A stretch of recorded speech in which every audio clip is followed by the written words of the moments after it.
Այս իրավիճակին ասում է Հայաստանի երկրորդ նախագահ Ռոբերտ Քոչարյանը, որ հիմա այլևս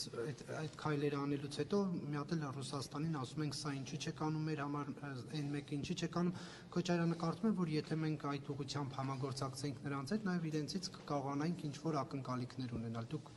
սա ինչպես եք մեկնաբանում։ Ես կարծում եմ, որ Ռոբերտ Քոչարյանը ռուսական շպիոնի կարգավիճակ ունեցող մարդ է Հայաստանի Հանրապետությունում։ Դա իմ կարծիքն է, ես փաստեր չէ, որ փաստեր ունեմ կդիմեմ, ես քաղաքական գործիչ եմ եւ ես քաղաքական հայտարարություն անելու ազատություն ունեմ։ Նա ռուսական շահերը հետապնդող եւ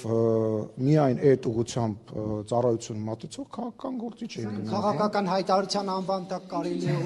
ինչ ուզել ասի, պարոն Սիմոնյան։ Ես տեսնում եմ այն գործունեությունը, այն տեքստերը եւ այն հայտարարությունները, որոնք արվում են իր կողմից,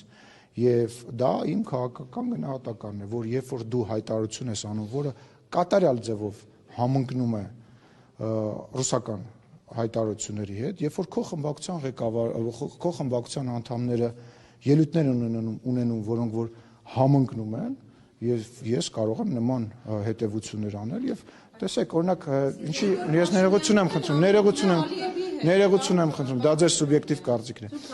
Ես ձեզ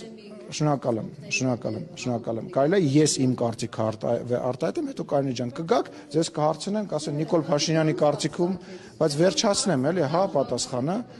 եւ նաեւ գաղտնիք չէ, օրինակ Ռոբերտ Քոչարյանի կողմից սատարված եւ Ռոբերտ Քոչարյանին քաղաքական առաջնորդ համարող Գյումրիի քաղաքապետը հայտարարում է, որ ինքը տեսնում է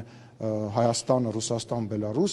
միութենական կազմի մեջ եւ սենց բազմաթիվ օրինակներ կան, որ ինձ թույլ է տալիս նման պնդում անել եւ վերադառնալ Կարինեի հարցին, խնդրեմ, հարց եք տալիս։ Իսկ Նիկոլ Փաշինյանը սպասարկում է